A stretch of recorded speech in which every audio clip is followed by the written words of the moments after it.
নবদ্বীপ, যেখানে চৈতন্য মহাপ্রভুর জন্মস্থান, যেখানে একসময় সেন রাজবংশ রাজত্ব করেছিল, আবার যেখানে ভক্তি আর খিলজি সেন বংশের লক্ষণ সেনকে পরাজিত করে নবদ্বীপে শাসন করেছিলেন। আমরা আগের দিন মায়াপুরে ছিলাম, যার ভিডিও আগেই দিয়েছি, আর পরের দিন সকালবেলা বেরিয়ে পড়লাম মায়াপুর থেকে ফেরিতে করে নবদ্বীপের উদ্দেশ্যে। নবদ্বীপের কিছু বিশিষ্ট জায়গাগুলো দেখে নেব। নমস্কার, আমি উত্তর কলকাতার অরিত্র। যদি আপনি ডিরেক্ট নবদ্বীপে আসতে চান ট্রেনে করে, তাহলে হাওড়া, ব্যান্ডেল, বর্ধমানের দিক থেকে আসলে কাটোয়া লাইনের নবদ্বীপ ধাম স্টেশনে নেবে অনায়াসেই ঘুরে দেখতে পারেন নবদ্বীপ। অথবা যদি কলকাতা, শিয়ালদা, রানাঘাট, নৈহাটি এই সমস্ত লাইন থেকে আসেন, তাহলে কৃষ্ণনগর থেকে যাওয়াই ভালো। মায়াপুরে হুলোর বাসস্ট্যান্ডের পাশেই রয়েছে মায়াপুর ফেরিঘাট। লঞ্চের ভাড়া 10 টাকা জন প্রতি।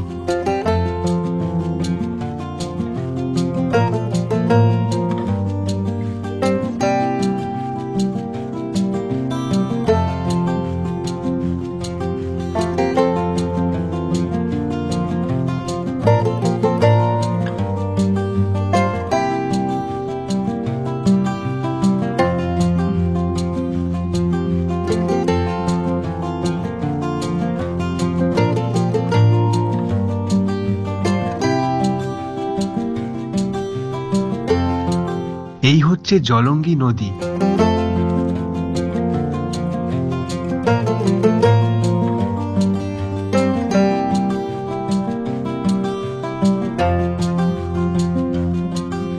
জলঙ্গি নদী একটু এগিয়েই মিশছে হুগলি নদীর সাথে।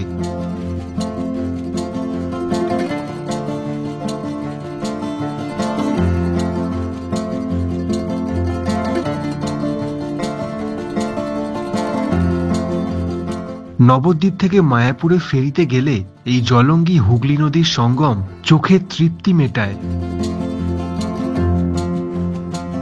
10 থেকে 15 মিনিটের এই লঞ্চ রাইড, আর পৌঁছে গেলাম নবদ্বীপ ফেরিঘাট।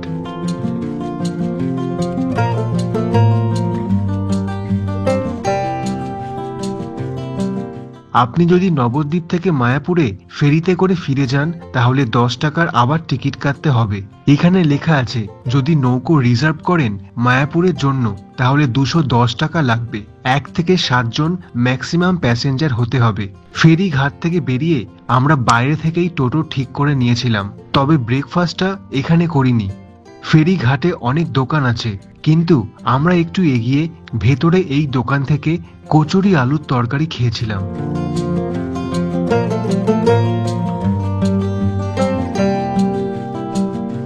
খিদে মিটিয়ে এবারে আমরা চলেছি এক এক করে নবদ্বীপের পর্যটন কেন্দ্রগুলো ঘুরে দেখতে।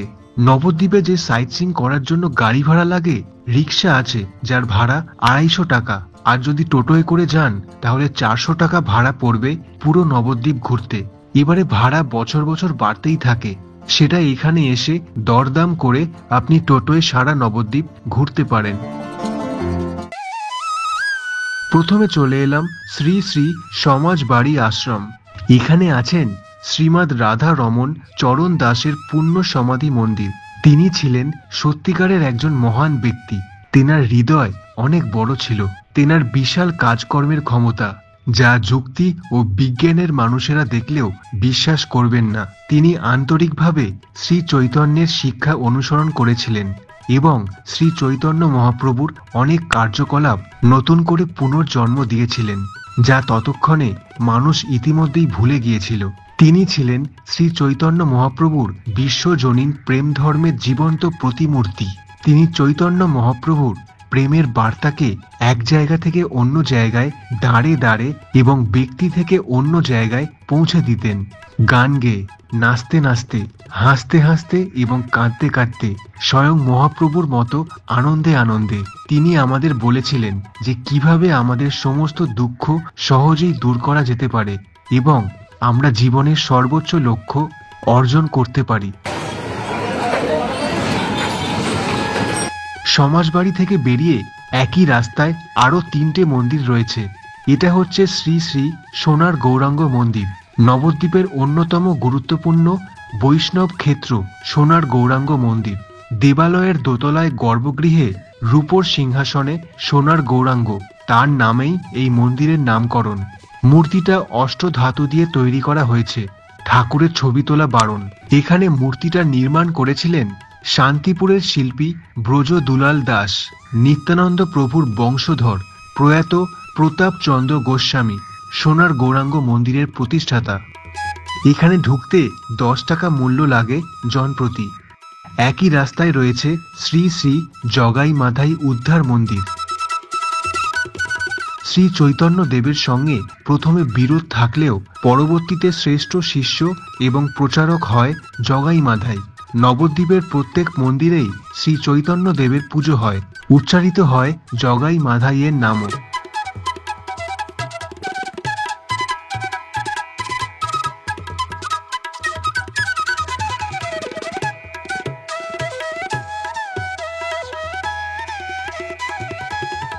এরপর রয়েছে শ্রী শ্রী শ্রীবাস অঙ্গন মন্দির। 3টে মন্দিরেই 10 টাকা দিয়ে প্রবেশ করতে হয়।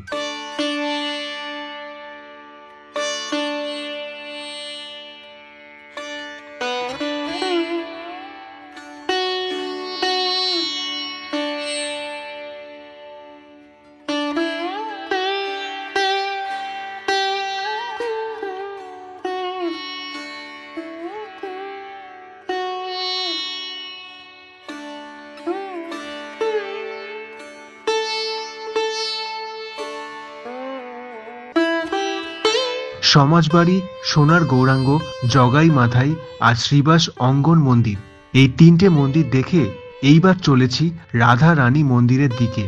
নবদ্বীপের সবচেয়ে জনপ্রিয় মন্দিরগুলোর মধ্যে এটি একটি।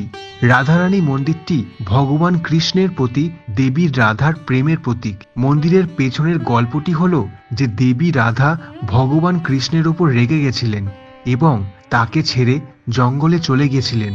ভগবান কৃষ্ণ বহুদিন ধরে তাকে খুঁজেছিলেন এবং অবশেষে এক পূর্ণিমার রাতে তাকে খুঁজে পেয়েছিলেন। তাই ভক্তদের একটি বিশেষ বিশ্বাস আছে যে তারা তাদের চিরন্তন প্রেমের স্মৃতি স্মরণে পূর্ণিমার রাতে এই শহরে আসেন। এই স্থানটিকে ঘিরে আরেকটি লোককাহিনী হল যে এটি নিজে থেকেই আবির্ভূত হয়েছিল, অন্য কারুর দ্বারা নির্মিত হয়নি। এই মন্দিরের পেছন দিকে আছে গুপ্ত বৃন্দাবন। একটি মিউজিয়াম মতন রয়েছে।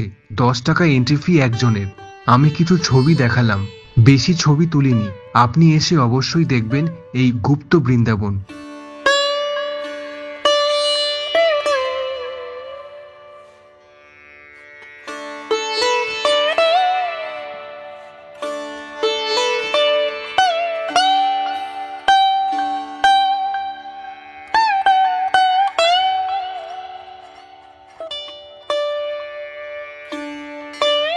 রাধারানী মন্দির দেখে এবার যাচ্ছি শ্রী গৌরাঙ্গ মহাপ্রভুর জন্মস্থানে।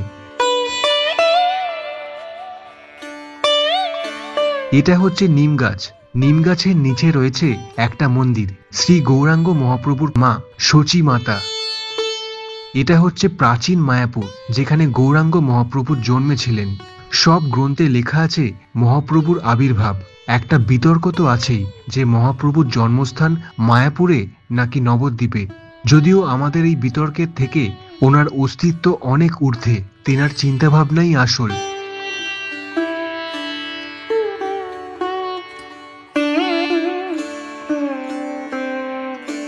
মহাপ্রভুর জন্মস্থান দেখা হয়ে গেলে টোটোয় উঠে পরের দর্শনীয় স্পটে চলেছি, গৌর গোপীনাথ জিউ মন্দির। এটার আরেক নাম নরহরি ধাম। শ্রী চৈতন্য মহাপ্রভুর 60 ফুটের সব থেকে উঁচু স্ট্যাচু রয়েছে। এখানে ঢুকতে এন্ট্রি ফি 10 টাকা একজনের। অনেকটা জায়গা জুড়ে সুন্দর কারুকার্য, সুন্দর বাগানের মধ্যে অনেক দেবদেবীর মূর্তি।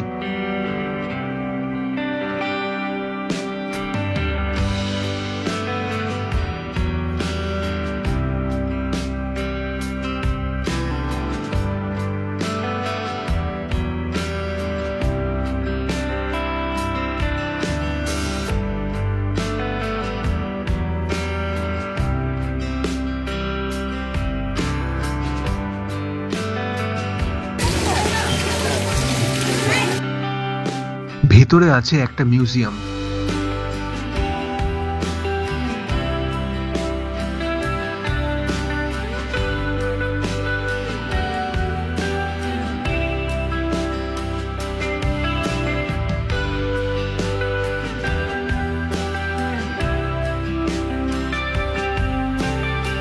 এরপর চলে যাচ্ছি আর একটা দুর্দান্ত জায়গায়। এই স্পটটার নাম হচ্ছে জল মন্দির।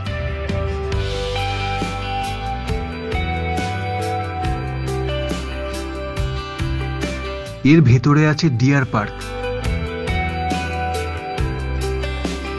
বাঁদিকে আছে শ্রী চৈতন্য সরস্বত মঠের অতিথি নিবাস, ডান দিকে জল মন্দির। খুব সুন্দর লাগলো আমার।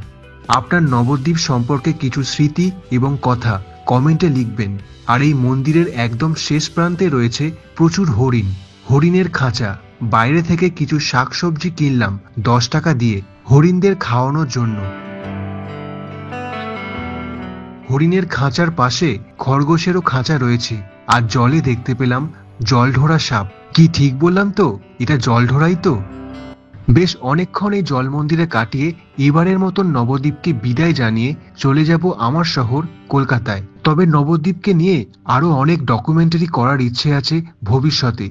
যদি দেখতে চান এই চ্যানেলটা সাবস্ক্রাইব করে রাখবেন। একটা তথ্য দিই, যদি আপনি নবদ্বীপ ঘুরে ট্রেন ধরে আবার বাড়ি ফিরতে চান তাহলে ভালো হয় একেবারে কৃষ্ণনগর থেকে ট্রেন ধরলে, তাহলে ট্রেনে বসে যেতে পারবেন। আর যদি নবদ্বীপ ধাম স্টেশন থেকে ট্রেন ধরেন তাহলে ট্রেনে খুব ভিড় হয়, বসার জায়গা নাও পেতে পারেন। নবদ্বীপ থেকে কৃষ্ণনগর এই শ্রী গৌরাঙ্গ সেতু দিয়ে এপার ওপার যুক্ত করছে। ভিডিওটা দেখে আপনার কেমন লাগলো? ভালো লাগলে লাইক করে সাপোর্ট করুন আর পরের ভিডিওর জন্য অপেক্ষা করুন। আপনি ভালো থাকুন। ধন্যবাদ।